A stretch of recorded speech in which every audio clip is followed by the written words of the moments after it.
Hello everyone. This week Saturn stations direct in Pisces. It's a very powerful stationing.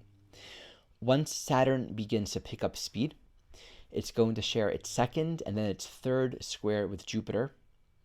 It's going to move to join the North Node in Pisces and then join Neptune in Aries for the first conjunction of 3 before Saturn and Neptune both go retrograde back into Pisces. This is a very, very engaging, active, versatile, interesting Saturn direct journey. You can always appreciate that when a planet moves direct, we're not just interpreting the direct archetype, we're interpreting that stationing relative to where it's going to go. Basically, from now until July of 2025, Saturn's going to be moving direct, picking up speed, and then slowing down until it actually goes retrograde again at 1 degrees Aries.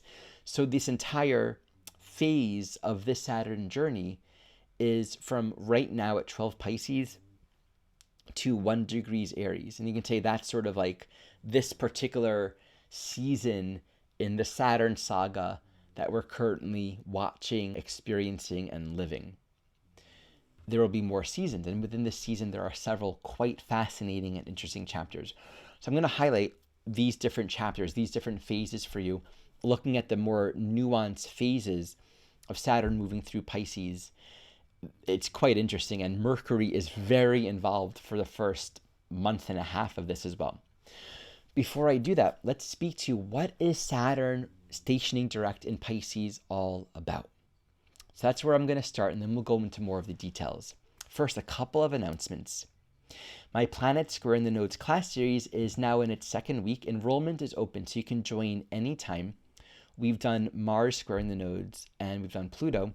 Next week will be on Neptune. You can enroll in the entire series or just jump in individual classes. As always, I'm available for personal readings. I do this work for individuals as well as couples, and long-term soul-to-soul companionship sessions, which is a way of deepening in your soul work and working with me, discounted for long-term for a bulk series of sessions. Check out as well my various classes, class series, and my full-year training program, also available as a self-study. Lastly, I often write articles in tandem to these videos. I send these articles about twice or 3 times a month. If you would like to receive my newsletters where I have these articles, my recent videos, and my updates, you can subscribe to that. Everything in the description below. Okay, Saturn stationing direct in Pisces. Let's remember that Saturn always corresponds to the structural realities of our life. On the most basic level, we all are living in some country, in some nation within which there are various rules and there are various forms of governance.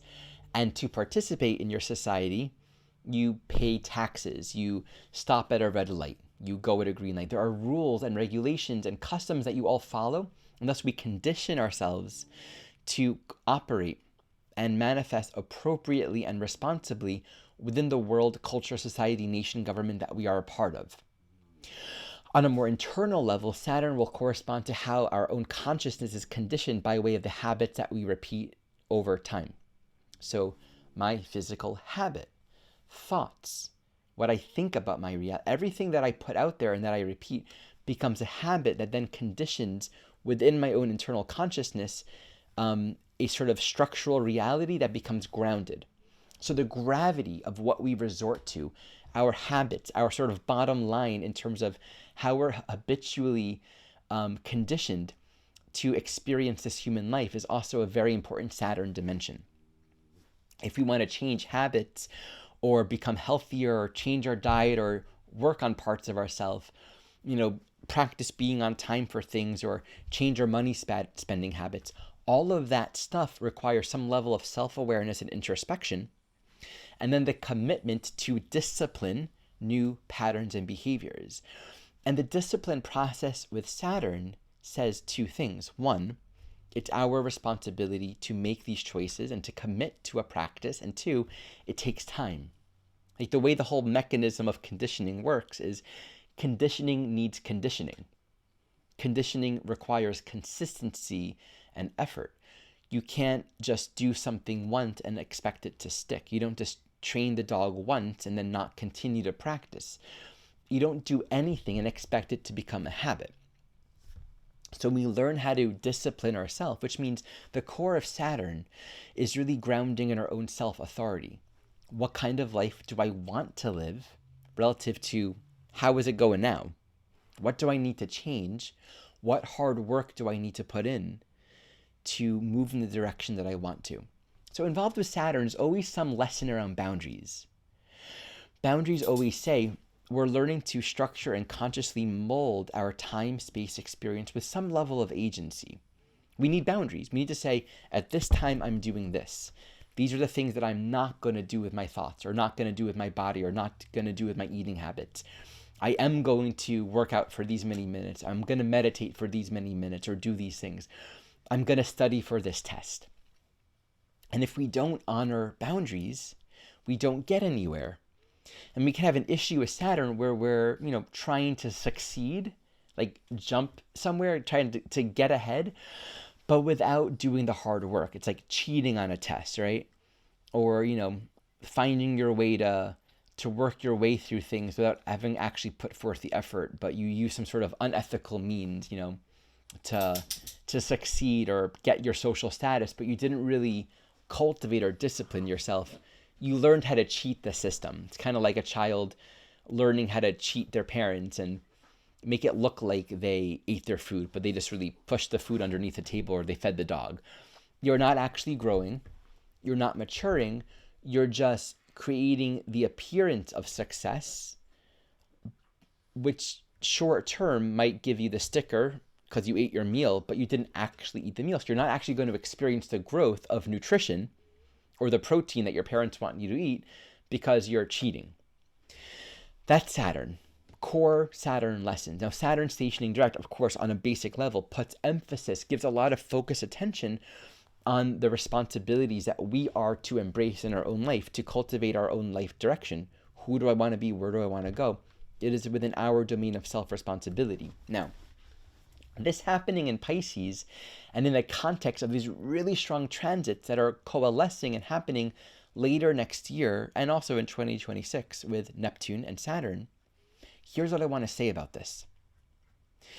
While Saturn is responsibility, ground, structure, authority, and discipline, something we all have to claim and cultivate for ourselves, our parents can't do it for us, society can't do it for us, and no one's going to congratulate us and validate. We have to validate ourselves and look within and become our own boss, so to speak. While that's what Saturn's about, Pisces is about the illusion of this world. Pisces is about none of this has any inherent meaning. Right? Anything that has to do with Pisces can speak to, on the one hand, the sense of emptiness and void. Like, what am I waking up for? What am I getting up at 4 a.m. for my job and working? Like, what's it for? Life can feel empty and meaningless and void, right? And in the same sense, Pisces also corresponds to ultimate meaning.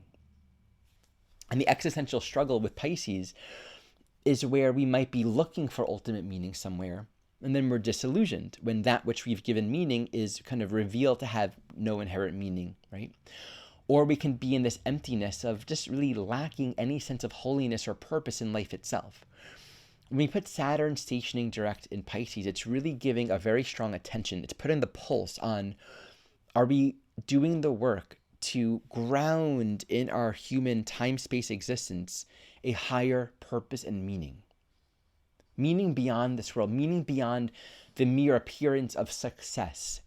So on the one hand, this can be emphasizing in our personal lives a deep depression. The things that we're doing, even if on the outside it's like, oh, this looks great, it's successful, does it feel like it's just a form without meaningful content? Something that looks nice, but there's emptiness, there's nothing on the inside.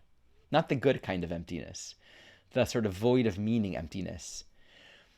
That can be really hard to deal with. Like, how do I deal with the structural reality of the life that everyone says, oh, it's great, you're so successful, you got 4 cars, you're the CEO, but feeling completely empty on the inside? So on that level, there might be an invitation to really become introspective and ask the Pisces question, what's truly meaningful? And we might need to dissolve and let go. As much as Saturn is conditioning, it's also deconditioning, because you have to also become adequately self-aware of how you've gotten to where you are right now to begin to unravel it and do it and create a new pathway, a new structural reality. Maybe at a certain point you valued what is valueless. Maybe getting all of the likes and being the icon, or becoming the doctor that your parents wanted you to become, or having the relationship that you thought you were supposed to that would make you a valuable member of society, or making the money that you thought you should have. All these external measures of success and importance, maybe it's meaningless. Sometimes we have to succeed in an illusion only to realize it's an illusion. And sometimes that's the quickest way. We just got to play it out. So that's one expression. The other is the total opposite. There can be a sense of, I'm not getting anywhere. I'm not succeeding. The ocean of life is so much bigger than me. Everyone else is succeeding and getting far. And I feel so small and meaningless. And I just don't feel strong enough. Saturn is strength. And really a Saturn transit, especially Saturn stationing direct, wants us to get stronger. Wants us to feel like we actually have the ability to cultivate conscious choices and practice and discipline in our own life. Saturn stationing direct in Pisces can be highlighting a deep sense of vulnerability and weakness. I don't have what it takes. I'm just so small, and I don't know how to actualize my dreams. And our dreams can feel great. I want to become a famous musician, or I want to focus on my art. I want to train and practice astrology and become an astrologer. I want to get involved in politics, but we actually have to put forth effort. The disillusioning teaching of Saturn in Pisces is heaven isn't going to come down and just make it work for you. The naivety and the disillusionment with Saturn in Pisces can often be like a child just expecting that their parents are going to make it work. And often that is the case. You can make all kinds of mistakes or just not take care of things, but the parental role will jump in and they're going to guide and shape your life, right? They're going to wake you up. They're going to feed you. They're going to get you dressed. They're going to take you to school. Like, we can surrender, Pisces, to the structural reality that we can trust in. As an adult, you can't just do that in a misdirected way. And Pisces can sort of do a thing called level confusion, where we misapply spiritual ideas. So we surrender. There's an authority and a power greater than ourselves.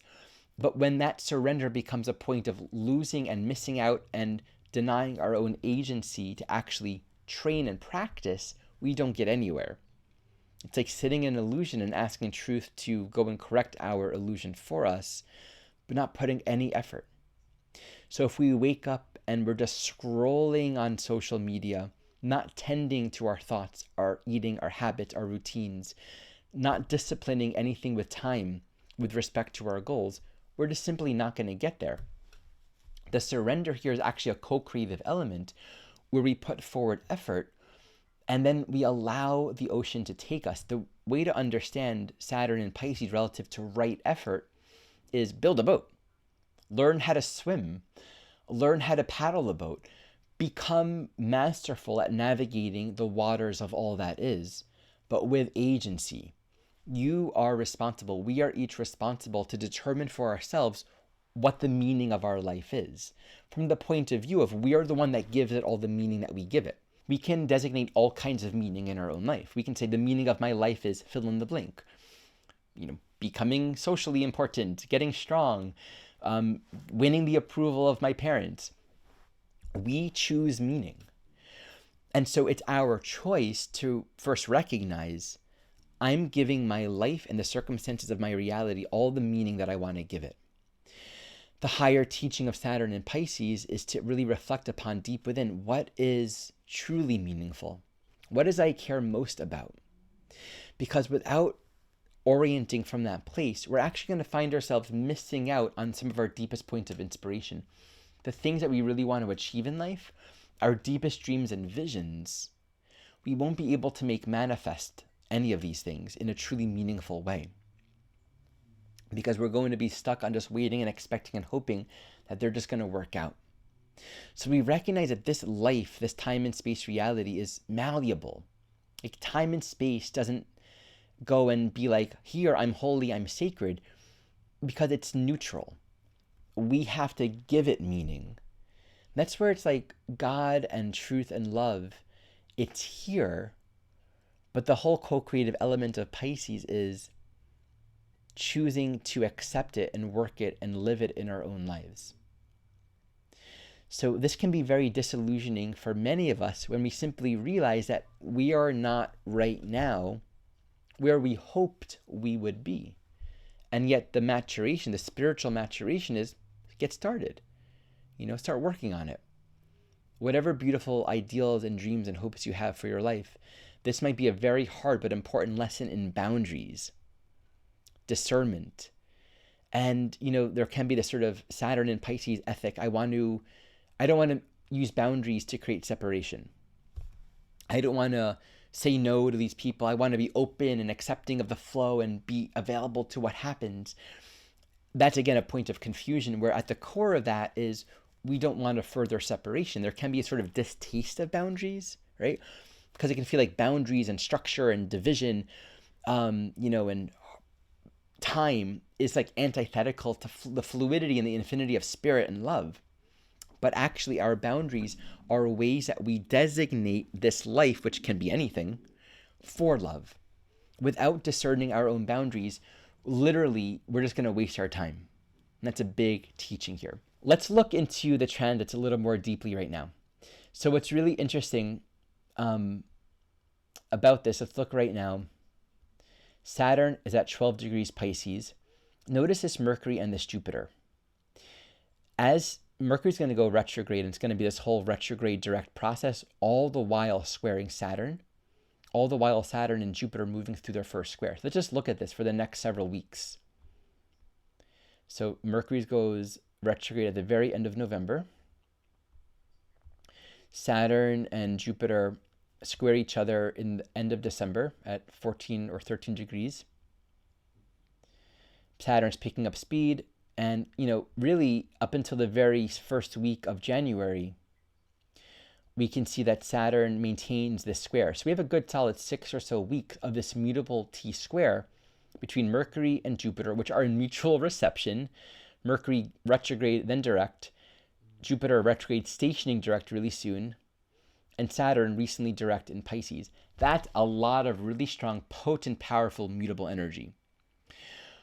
Here's what I want to say about this. This is like the first phase of Saturn stationing direct. I would qualify it as nothing is as it seems to be. You want to talk about deception, and even beyond deception, judging appearances and thinking you know what's going on. Nothing is as it seems to be. We can interpret political stuff and give our own opinion or perspective on all of that, but we can also take it in a personal realm. You think you know where your life is going, or you have your judgment or your ideas or your moralistic constructs around what's happening and how things are unfolding. There's a whole lot of synchronicity here. Perspectives, ideas, possibilities, people to talk to, places to go, and information you're just not aware of that will further expand your own insight and awareness of the larger story. That Jupiter Mercury is like you're writing a book, but you don't even know what the ending is, and don't try to precipitously conclude it. Relative to Saturn, it does emphasize take the next step. Focus on the work that you need to do. Really cultivate that ground of self-authority, self-responsibility.